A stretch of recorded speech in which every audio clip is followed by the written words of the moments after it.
If I would tell you that my son had leukemia, you would feel very sad, and you'd ask me many times how he's doing, his progress, how are the treatments working. You'd bring cakes, you'd take me out for lunch. I'd get some support. Whereas if the folks that you tell that your child has a mental illness and they have schizophrenia, the response is sort of like, oh.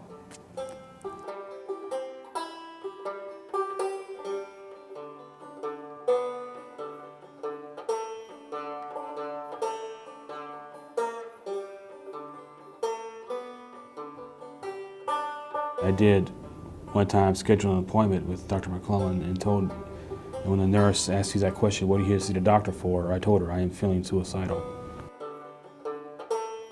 I was teaching and my principal said, you don't act like yourself. So I don't know what I was doing, really, that made people think there was something wrong with me.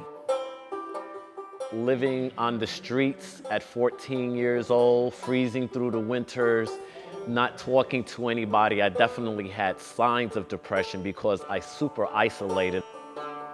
I was at Fort Jackson, South Carolina, when I was diagnosed with acute paranoid schizophrenia with abnormal anxiety and abnormal depression. I felt after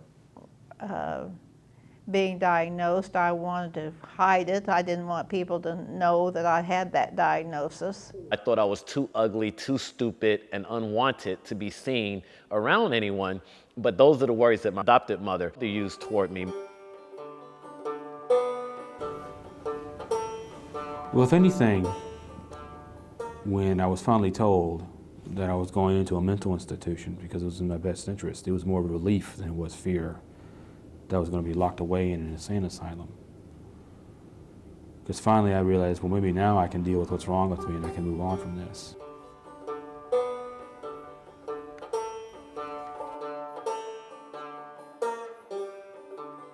If I tell anyone that I was admitted to a mental institution, they're gonna look at me and go, he's a serial killer. Or he's gonna shoot people in a massacre. He's a whack job.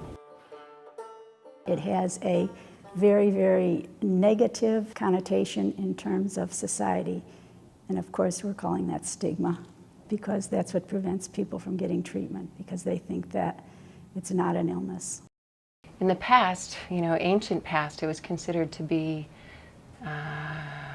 bad spirits because it was so bizarre and it erupted and it was violent or very extreme or very different.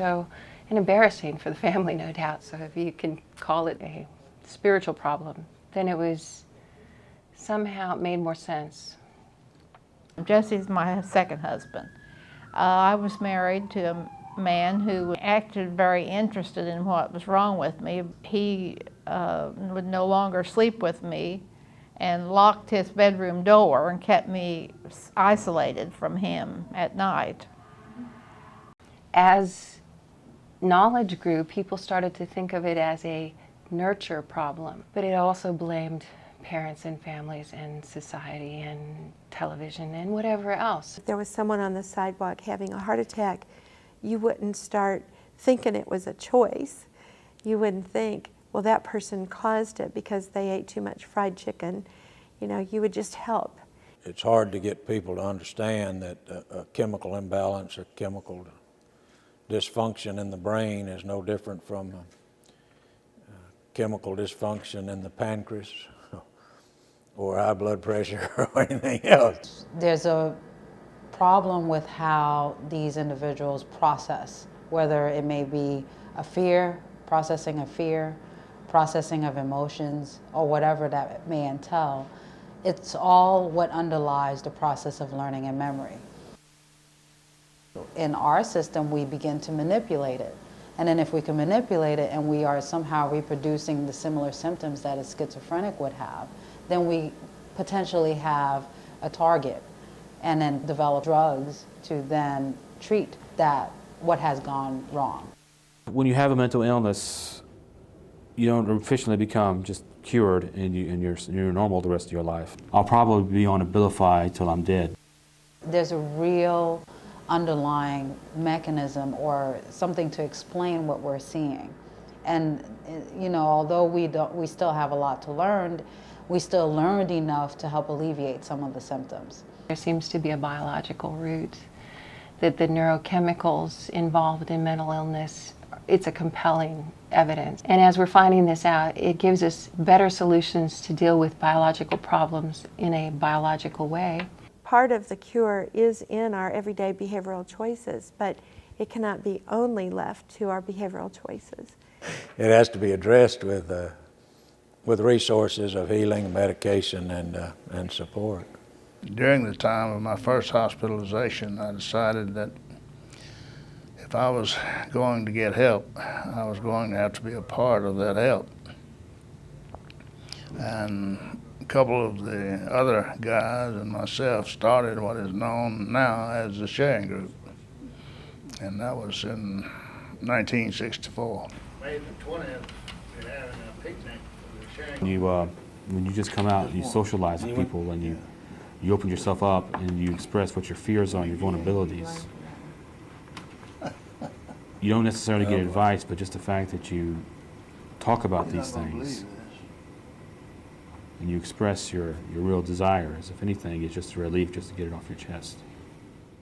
The 1920 Club, we refer to it as a drop-in center. It's a place where folks can just come in and have people to socialize with.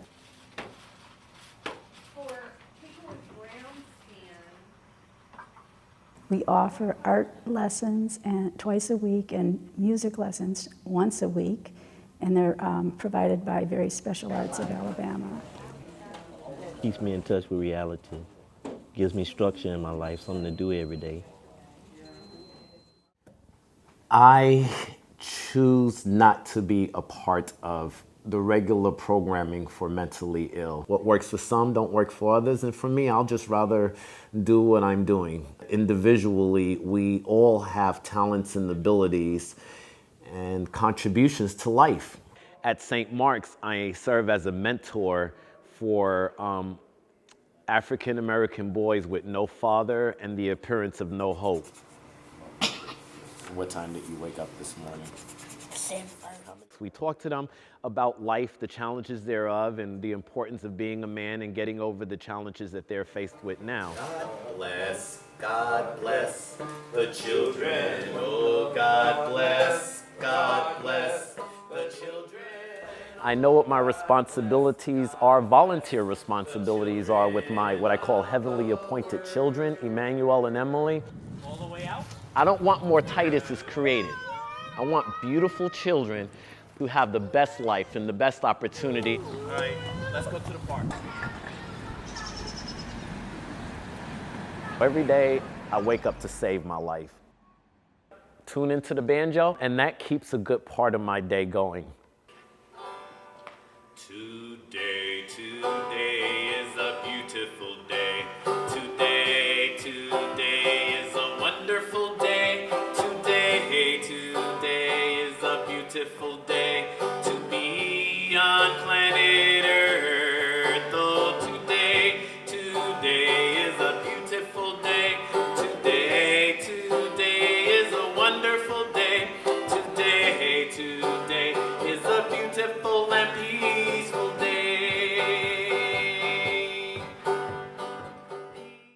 I think what people need to understand is that it's a syndrome that you have to be very patient with, and you have to be very understanding, and you treat it like any other illness. And as we do that, everyone's going to be enriched in the process.